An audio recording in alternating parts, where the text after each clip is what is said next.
Olá, pessoal. Meu nome é Guilherme Sampieri Santinho, sou professor da disciplina Legislação Trabalhista e Previdenciária. Nesse módulo e nesta unidade falaremos sobre empregador, responsável e terceirizado.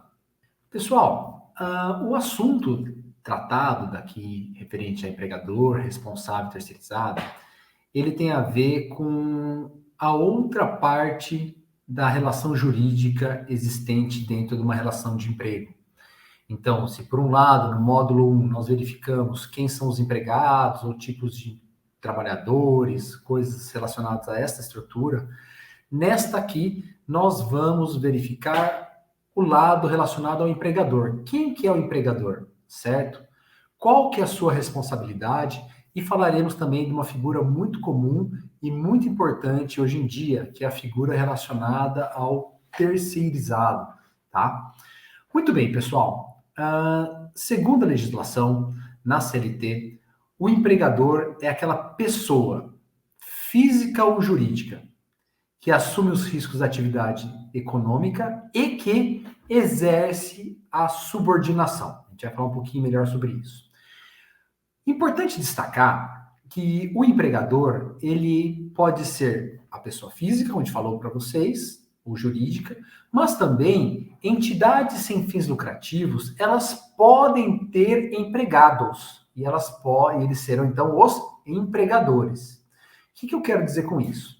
Figuras como, por exemplo, uma igreja ou um hospital sem fins lucrativos, eles terão obrigatoriamente empregados para realizar suas atividades. Não é importante não confundir esse conceito com o fato de que, além dos empregados e o fato de serem entidades sem fins lucrativos, elas podem ter trabalhadores voluntários, como mencionamos em outro módulo. Mas o empregador pode ser uma pessoa física, uma pessoa jurídica e também uma entidade sem fins lucrativos, ou algumas vezes até sem personalidade. Por incrível que pareça, no Brasil existem figuras ou pessoas que não têm personalidade jurídica, apesar de terem CNPJ. Um exemplo disso é o caso dos condomínios, em que eles têm empregados, mas os condomínios não têm personalidade jurídica própria, apesar de terem CNPJ, e isso fica para uma disciplina de direito empresarial, direito societário, quando vocês forem estudar. Mas o que cabe aqui a gente falar é que o empregador é uma pessoa física ou jurídica, tá? Pessoa jurídica, normalmente é aquela pessoa que não tem uma empresa, normalmente, certo? E aqui, essa pessoa é quem realiza ou assume os riscos da atividade econômica. Então, ora, o fato do empregado estar ali não significa que ele corre o risco do negócio. Ou seja, olha, o empregador fala, eu te contrato como empregado, você faz o que eu mando, mas você só vai receber se eu receber. Isso não é uma relação entre empregado e empregador. Pode ser um contrato de parceria, pode ser um contrato de autônomo, mas não é uma relação de empregado e empregador. O empregado-empregador, o empregado não assume os riscos do negócio. Então, eventualmente, você é um vendedor e vendeu para uma pessoa para pagar daqui a 30 dias, a pessoa não pagou, você vai deixar de receber sua comissão? Não. Você tem que receber sua comissão, porque o risco não é seu, o risco é do empregador. Tá? E uma outra característica muito, mas muito importante mesmo com relação aqui à questão do empregador é o fato dele ter o poder diretivo, né? Essas duas palavrinhas, elas têm um caráter muito interessante para configurar o elemento da subordinação. É o poder diretivo. O empregador detém o poder diretivo das atividades de trabalho. O que significa isso? Já mencionamos anteriormente, mas vamos retomar aqui com mais profundidade. O empregador é aquela pessoa que organiza a sua atividade produtiva. É ele que decide, como por exemplo, vai ser feito uma camiseta. Eu tenho uma indústria têxtil e a camiseta será feita dessa maneira. Primeiro eu vou ter que costurar o lado direito, depois esquerdo, depois põe a gola, depois põe a manga. Não é o empregado quem vai decidir qual a ordem que vai ser montada uma camiseta ou vai ser costurada uma camiseta. Então, o poder de organização é ele que decide. É ele que decide a hora que vai começar o trabalho, a hora que vai acabar o trabalho. Lógico, vai ter que ser observados os limites de jornada máxima, jornada mínima, os intervalos dentro da jornada de trabalho, mas o empregado, ele está sujeito ao poder de organização do empregador, ao poder também de, por exemplo, qual uniforme que tem que usar, qual que é a vestimenta, que tem que ser utilizada, certo? Qual que é a linguagem a ser adotada dentro do ambiente de trabalho, qual a forma de tratamento entre as pessoas. Então, ele organiza todo o trabalho, tá ok? Esse, então, é um elemento que compõe o poder diretivo. Outro elemento que compõe o poder diretivo é o elemento da fiscalização. O empregador tem o dever de fiscalizar as atividades. Ele tem esse poder e esse dever. Ele tem que fiscalizar essas atividades, porque senão as atividades não saem como ele deseja. Se ele não consegue, ele não pode fiscalizar, tem alguma coisa equivocada nessa relação, certo? Então, o empregador ele fiscaliza as atividades. Você está chegando no horário? Você não está chegando no horário? A sua produtividade está alta? A sua produtividade está baixa? Você está cumprindo o que nós esperamos de você? O uniforme está limpo? O uniforme está sujo? Então, é muito importante o empregador verificar e ter muito claro em sua visão esses elementos relacionados à fiscalização, tá? É muito importante isso. Outro ponto muito importante a ser destacado aqui, pessoal, é a questão relacionada à sanção ou penalização. O empregador tem o poder diretivo de penalizar, punir o empregado quando ele não realiza as atividades que são determinadas pela forma como foram estipuladas na organização. Então, no ato de controlar, então, foi estipulado regras de organização. O empregado foi controlado e foi identificado que, nesse ato de fiscalização ou controle, não foram cumpridos esses atos de organização. Tão logo o empregador poderá puni-lo. Por exemplo, manter o ambiente sem discriminação. E verificamos que o empregado, junto com outro empregado, eles praticam atos discriminatórios. Um pratica ato de bullying com o outro, ou pratica atos que denigrem a imagem, certo? São situações em que tem que ter fiscalização e punição, porque o empregador tem o dever de manter o ambiente de trabalho em ordem. Mas essa punição não é apenas para situações como bullying ou situações com relação a pessoas. O fato do empregado chegar atrasado no trabalho e prejudicar, ou mesmo que não prejudique, mas o fato de chegar atrasado, isso é um ato que permite a sanção. Que ato que permite sanção? Ó, você está chegando atrasado e eu estou te pagando por isso. Então, em contrapartida do fato de você ter chegado atrasado, a legislação autoriza que esse empregado tenha descontado o dia de trabalho. Lógico, não são 2 minutos de atraso. Mas vamos supor que o empregado atrasou 40 minutos. Ora, o empregado pode perder o dia de trabalho, o equivalente, e o descanso semanal remunerado. É um valor até relevante para um trabalhador empregado que depende daquele dinheiro. Então, o poder de sanção ou de punição do empregador, ele está dentro do poder diretivo. Então, o empregador, ele tem o poder diretivo das suas atividades, de organizar, fiscalizar e punir ou sancionar o empregado quando não estão cumpridas essas atividades. Tá ok, pessoal? Então, o empregador, dentro de uma relação de trabalho, ele é uma relação peculiar. E é diferente de outros tipos de relações jurídicas que existem por aí. Tá ok? Uma figura muito importante que a gente tem que verificar, pessoal, é que muitas vezes a estrutura, o empregador, a gente vai falar em regra das estruturas empresariais, o empregador, ele trabalha numa determinada empresa, ele tem uma determinada empresa, mas o empregador, ele eventualmente vende o seu negócio para uma outra pessoa, uma outra empresa. Esta outra pessoa, esta outra empresa, a partir do momento que ela compra a empresa anterior, ou adquire a empresa anterior, ela está sujeita a adquirir os empregados da empresa anterior. E, eventualmente, até eventuações trabalhistas da empresa anterior, certo? O que a gente chama de passivo trabalhista. Então, a empresa que adquire, a sucedida, tá? Ela é adquirida pela sucessora. Então, a empresa que adquiriu anterior, ela vai ter o direito da parte boa da empresa, mas também vai ter o ônus da parte ruim, certo? Então, as condições de trabalho, os passivos, sempre serão voltados para a próxima empresa. O que eu quero dizer com isso? Trabalho numa empresa, fiz horas extras numa empresa, do ano de 2020 a 2023, principalmente a pandemia. Em 2023, essa empresa foi comprada por outra empresa. E as horas extras de 2020 a 2023 não foram pagas. Quem é que tem que pagar essas horas extras? Ora, pessoal, a empresa que adquiriu a empresa em que eu estava, ela tem o dever de pagar essas horas extras, certo? Que nós chamamos de sucessão. Ela tem uma responsabilidade pela a empresa assumida. Então, caso a empresa anterior não tenha pago as dívidas, quem deverá pagar é a nova empresa que adquiriu a anterior. Então, quando ocorre uma sucessão de empregador? Quando há transferência de uma empresa para outra, seja pela compra, então eu compro uma empresa, não tenho esse negócio, eu adquiro aquele negócio. Pela incorporação, que é uma figura interessante. Eu tenho uma empresa, a minha empresa é muito grande ou muito pequena, e eu incorporo a outra empresa, né, que a gente chama de incorporação.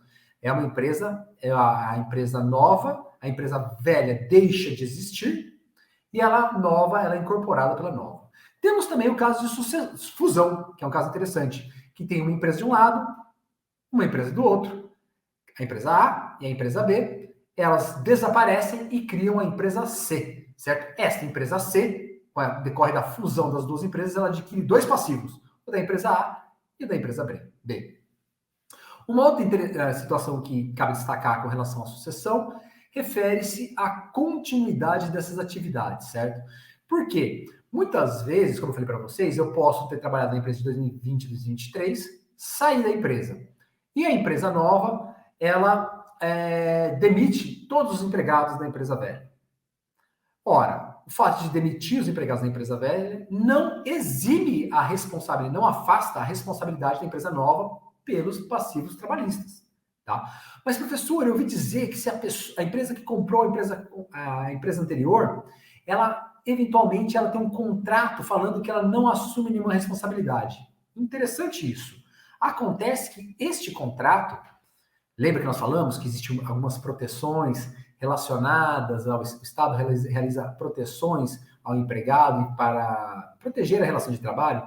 Esse contrato não afasta a obrigação da empresa compradora de pagar o passivo trabalhista da empresa adquirida. Não afasta, certo? Mesmo que entre as partes combine que quem vai pagar esse passivo seja a empresa anterior, a empresa que sucedeu a anterior, ela vai ser responsável, tá? Sempre será responsável. Então, é a conclusão do slide aqui, pessoal. A empresa sucessora assume todo o passivo e responsabilidades advindas da empresa anterior, da sucedida, certo? Essas situações, elas, por mais, são muito comuns, pessoal, tá? Então, muitas pessoas imaginam que não existem responsabilidade. Eu trabalhei com uma empresa, a nova empresa não tem nada a ver com a anterior. Sim, se ela realiza atividade no mesmo ramo e se ela adquiriu a empresa anterior, ela sim assume a responsabilidade da anterior, ok? A nova empresa assume a responsabilidade da empresa anterior. Ainda falando de questões relacionadas a empregador e empregado, eu queria trazer para vocês aqui uma previsão contida na legislação, tá? Essa previsão contida na legislação é a previsão contida e conhecida como empregador único. Isso é muito comum e muito importante para departamentos de RH. Por quê? Muitos departamentos de RH, muitas empresas de contabilidade, eles trabalham para empresas e essas empresas pertencem ao mesmo dono ou a um grupo econômico. Então, são empresas com personalidades distintas diferentes, né? Muitas personalidades distintas. Então, a empresa A, com CNPJ próprio, contrato social próprio, um tipo de sócio. A empresa B, outro tipo de sócio. A empresa C, outro tipo de sócio. A empresa D, outro tipo de sócio. Todas distintas. Porém, elas trabalham em conjunto.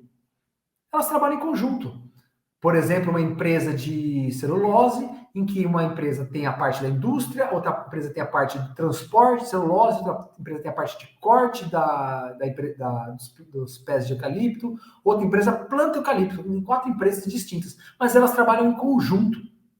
Tá? Muitas vezes essas empresas se configuram como grupo econômico. Vocês já ouviram falar de diversos grupos econômicos que tem por aí, que tem diversos ramos de atividades que as empresas têm. Então, empresas, por exemplo, que trabalham no ramo de supermercados, né? Então, ela tem uma empresa que tem diversos supermercados, unidades, mas ela atua apenas de empresas que tem uma marca que tem uma pequena atuação em supermercados de tipo bairro. Ela tem supermercados de tipo grande, supermercados de tipo atacado, supermercados de tipo varejo. É o mesmo grupo econômico que detém marcas diferentes e cada marca tem diversas unidades, certo? E elas fazem um grupo econômico. E o que acontece é o seguinte, muitas vezes as empresas que trabalham, que têm um grupo econômico, é o caso aqui do empregador único, eu sou contratado para trabalhar para todas as empresas do grupo. Mas o meu registro é apenas com uma dessas empresas, a empresa A. Então, o grupo econômico é composto da empresa A, B, C e D. A empresa A foi quem me contratou, mas durante meu dia eu gasto grande parte para atender a empresa B, outra parte do dia para atender a empresa C, no outro dia a empresa D, a empresa B de novo, a empresa A. Então eu trabalho para todas as empresas do grupo. Essas situações configuram o que a gente chama de empregador único. Apesar de eu trabalhar para várias empresas, eu tenho um único contrato e que esse único contrato determina que eu trabalho para todas as empresas ao mesmo tempo, dentro da minha jornada de trabalho. Então, muitas pessoas falam assim, poxa, eu quero vários contratos de trabalho para receber vários salários diferentes. Mas não é assim que acontece. A legislação prevê, já na súmula 126, que essas pessoas, apesar de trabalharem para diversas empresas do mesmo grupo, eles têm apenas um único contrato de trabalho. Lógico, qual que é a consequência e qual que é a proteção do empregado? Todas essas empresas são responsáveis solidárias, ou seja, eu empregado, caso a empresa A, que é a minha real empregadora, que está com a carteira de trabalho anotada, não pague as verbas, todas as empresas B, C e D pagarão as verbas trabalhistas devidas para mim, porque é meu direito. E é conhecido como a tese do empregador único, que é o que fala aqui, quando o empregado trabalha para diversas empresas, com personalidade jurídica própria, possui um único contrato de trabalho com apenas uma empresa, mesmo trabalhando para todas. Mas todas elas serão responsáveis, presta atenção nisso, de forma solidária. O que significa isso? Eu posso exigir de qualquer uma delas, independentemente da ordem. Tá bom? Vamos agora entender o que significa o grupo econômico. O grupo econômico, pessoal, é um conceito também previsto na CLT, lá no artigo 2º, parágrafo 2º, em que tem duas formas para se entender o que é um grupo econômico, ou seja, formas de empregadores que compõem o grupo econômico. O grupo econômico vertical e o grupo econômico horizontal. O grupo econômico vertical é o mais comum, é aquele grupo econômico que tem uma empresa e essa empresa dá ordem para todas as outras empresas que estão abaixo delas. Então, normalmente é uma empresa que é criada e ela controla todas as empresas abaixo dela. Então, se eu faço parte de uma empresa que está abaixo, eu posso exigir a responsabilidade do grupo econômico, tanto da empresa que está acima, que a controladora, como da lateral, mesmo que eu não tenha trabalhado para a lateral. Tá? Então, o grupo econômico vertical acontece dessa maneira. Como que a gente vai provar isso? Normalmente, as empresas que trabalham com o grupo econômico vertical, elas se reconhecem no mercado e falam assim, nós somos do grupo econômico tal. E o grupo econômico X, temos as empresas, atuamos no mercado de transporte, no mercado de minério, no mercado de turismo, certo? Então, apesar da empresa de minério não conversar com a empresa de turismo, elas conversam em comum por ricochete, podemos dizer assim, porque a controladora controla elas. Então, dessa maneira, temos o grupo econômico. Então, ocorre quando as empresas estão sob a direção, o controle ou a administração de outra. Então, eu falei para vocês, uma que está acima, vertical, porque uma está acima e outra que está abaixo, tá bom? Temos também o grupo econômico horizontal, que é muito parecido com o que eu falei para vocês agora há pouco, com relação da celulose, que é o grupo que ocorre quando há uma cooperação na atuação empresarial entre elas, e não há uma subordinação, não há um controle. Então, são empresas que não são controladas por todas, mas uma depende da outra. Então, por exemplo, quando eu produzo a meu pé de eucalipto, eu vendo para a empresa, para a indústria. Só que quem que paga um frete mais barato é meu irmão, que é dono de uma empresa, que ele faz o transporte. Então, existe uma coordenação empresarial entre essas empresas, de forma que uma contribui com a outra. Este é mais difícil de provar realmente, tá? Esse tipo de grupo econômico, que é o grupo econômico coordenado, tem que haver determinações ou provas, né, para verificar. Normalmente não se faz propaganda de situações como essas. Elas são empresas autônomas, marcas autônomas, estruturas autônomas, mas elas trabalham de forma coordenada. Uma conversa com a outra, no âmbito administrativo, não para os consumidores, mas entre elas conversam e têm relações entre elas, certo? E nessa situação, o grupo econômico, normalmente, o grupo econômico não se utiliza da figura do empregador único, que nós mencionamos no slide anterior, certo? Cada uma tem suas estruturas próprias. Mas a legislação entende que, se houver uma coordenação, uma cooperação, em que todas elas atuem de forma a ganhar, a lucrar mais com essas atividades, é possível configurar o grupo econômico horizontal. Importante destacar que essa prova do grupo econômico horizontal não basta que os sócios sejam idênticos. Então, por exemplo, o caso do Guilherme. O Guilherme é o sócio da empresa A, da empresa B, da empresa C, da empresa D. A pessoa, o empregado, quando busca essa prova, ele tem que, além de serem sócios, essas empresas trabalham de forma coordenada. Não basta que sejam sócios como matéria de prova. E, lógico, esses elementos, certo? O grupo econômico, se configurado tanto no horizontal, no vertical, certo? Nós teremos a figura de que todas as empresas do grupo econômico são responsáveis solidárias. Lógico, se um empregado de uma dessas empresas que compõem o grupo econômico, certo? Mesmo que esse empregado não trabalhe para todas elas, ou algumas delas, esse empregado pode exigir a responsabilidade de todas as empresas envolvidas. E a responsabilidade é de forma solidária. Ou seja, não precisa primeiro cobrar a quem eu tenho vínculo direto, eu posso cobrar pulando outras. Lembrando, tudo tem que ser provado, e não é uma prova muito fácil nessa situação, principalmente de grupo econômico. Aí, pessoal, temos que falar agora de uma figura muito interessante e muito importante nos dia a dia. A figura da terceirização. O que é a figura da terceirização? A figura da terceirização, pessoal, é a figura em que eu tenho uma empresa contratante, ou seja, uma empresa que precisa de serviços, e normalmente ela precisa de serviços que não são da sua área, ou que não é interesse dela cuidar dessas áreas. Então, por exemplo, uma empresa de supermercados, por exemplo. Uma empresa de supermercado, o foco de uma empresa de supermercado é vender produtos, tem pessoal de caixa, certo? E repositores. Nem isso, às vezes.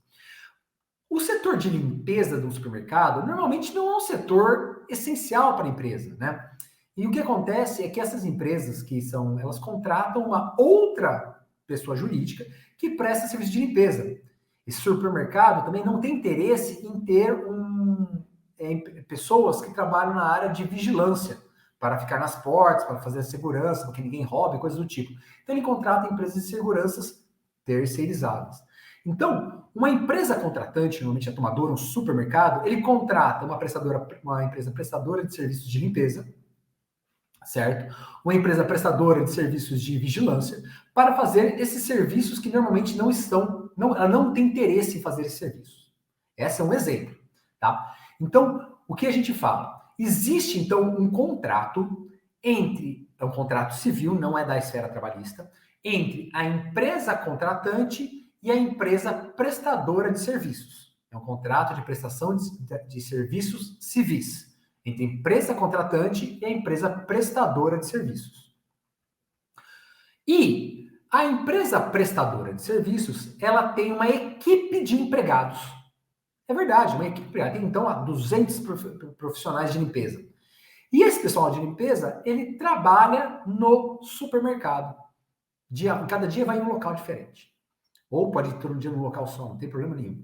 Esse pessoal da empresa de limpeza, eles fazem esse serviço, limpando, fazendo todas essas atividades, e eles trabalham, apesar de trabalharem no supermercado, eles não recebem ordens diretas do supermercado ou da empresa contratante. Quem dá ordem para eles é a empresa prestadora de serviço. Então, olha que interessante. Eu tenho um supermercado, dentro do espaço físico do meu supermercado, eu tenho trabalhadores que não recebem normalmente ordens diretas minha, do tomador de serviço. Eles recebem ordens da pessoa que presta serviço para ele. Então, o que acontece? A empresa fala, olha, a empresa tomadora, eu preciso contratar empregados para trabalhar aqui. O que eles vão fazer? Eles têm que fazer a limpeza, passar pano no supermercado em todas, pelo menos 2 vezes por dia, em cada fileira. Caso alguém derrube alguma coisa, eles têm que imediatamente limpar, um vidro que quebre, um refrigerante que cai no chão, limpar e depois fazer isso. E a empresa de vigilância? A empresa de vigilância tem que cuidar para que nenhuma pessoa roube, ou se tem algum, não brigue dentro da loja, evitar conflitos, coisas do tipo, certo? Então perceba, pessoal, que a empresa contratante não realiza atividades de subordinação. Ela não dá ordens diretas para o empregado. Quem dá ordens diretas para o empregado é a empresa prestadora de serviço, tá? Então, acontece aí a terceirização, tá? Então, a empresa prestadora de serviço é quem contrata o empregado e ele que dá ordens, tá? Importante destacar aqui, pessoal, então, reforçando, na verdade, que a empresa prestadora, tá? Ela exerce o poder de direção em relação aos empregados. E a empresa que toma os serviços, ela não realiza essas atividades. A empresa que toma o serviço não tem essas atividades. Então, é muito importante isso. Muito importante. Tá? Eu falei para vocês que a empresa de terceirização, normalmente são atividades que não são atividades fins, né? Então, por exemplo, um supermercado, ele pode contratar, então, uma empresa para fazer limpeza, vigilância, informática, certo? Cuidado da informática e tudo mais. Importante destacar, pessoal, que desde 2017, a Lei 6.019 foi alterada e passou a adotar expressamente a possibilidade de você realizar atividade de terceirização da atividade fim. O que significa isso? Significa que eu posso ter uma escola e todos os meus professores serem terceirizados por uma outra empresa. Eu contrato uma empresa, essa empresa é quem vai dar os professores que darão aula para mim. Eu cuido da matrícula, eu cuido dos alunos, eu cuido do recreio, eu cuido do material, mas dentro da sala de aula eu posso contratar empresa que presta serviços terceirizados para o que nós denominamos de atividade fim. Perceba, no meu primeiro exemplo, eu tenho um supermercado. Minha atividade fim do supermercado é vender produtos. Não é fazer limpeza, não é fazer vigilância. Por outro lado, no segundo exemplo, que agora é uma escola, uma entidade educacional, a minha principal atividade é ensino. E sendo ensino, eu deveria ter professores. Porém, eu posso terceirizar a minha atividade fim, colocando uma empresa que presta serviços educacionais dentro da minha escola. O que significa isso? Significa que eu posso realizar a terceirização da atividade fim e da atividade meio. Então, enquanto o supermercado faz a terceirização da atividade meio, a escola faz a terceirização da atividade fim. Outro fator que é interessante destacar aqui, pessoal, para vocês, é a questão relacionada à responsabilidade. Preste muita atenção nisso. Enquanto no grupo econômico a responsabilidade é solidária, e a solidária por quê? Porque ele é o próprio empregador, está dentro do poder diretivo. Aqui na terceirização, a empresa contratante, a tomadora de serviços, pessoal, ela tem responsabilidade subsidiária. O que significa isso? Significa que, a partir do momento que a empresa, que o empregado está vinculado, a empresa prestadora de serviço, ela não paga as verbas trabalhistas e previdenciárias, por exemplo, pagar o INSS, pagar horas extras, a empresa contratante, ela tem o dever de custear esses valores. De que forma? A empresa prestadora não pagou as verbas trabalhistas corretamente do empregado. A empresa tomadora ou contratante tem o dever de pagar essas verbas, desde que a empresa prestadora não pague. Então, primeiro, o empregado ele tem que direcionar as suas ações, as suas medidas contra a empresa que ele está vinculado, a empresa que ele presta serviço para a tomadora. A empresa prestadora ou a sua real empregadora caso não pague as verbas trabalhistas corretamente, esse empregado, depois de ter ido em direção a ela, vai em direção à empresa tomadora de serviços, e a empresa tomadora de serviços é quem irá custear esses valores. Então é importantíssimo entender isso, pessoal. Trata-se de uma responsabilidade subsidiária, tá bom? Fator muito importante, não está no slide, mas eu vou falar aqui para vocês. É o fato de que, eu falei no início desse slide, que a empresa contratante, ela não dá ordem diretas ao empregado, certo? Ela não dá ordem direta ao empregado. A empresa tomadora, que é o supermercado, a entidade de ensino, ela não dá ordens para o empregado que realiza as atividades efetivas. Acontece que, caso a empresa contratante comece a dar ordens diretas para o empregado, puni-lo ou praticar condutas que são inerentes à do prestador de serviço, pode gerar vínculo de emprego para ela. Daí é uma exceção e ele pode ser responsabilizado. Por isso é muito importante que a empresa contratante sempre utilize o contato com a empresa prestadora para dar ordens aos empregados. Não costume dar ordem direta para o empregado. Caso isso se configure, a relação de emprego ela existe e daí o que vai acontecer? Pode gerar um vínculo direto com a empresa contratante. Pessoal, esta aqui é a nossa bibliografia que eu aponto para vocês. Muito obrigado, até a próxima.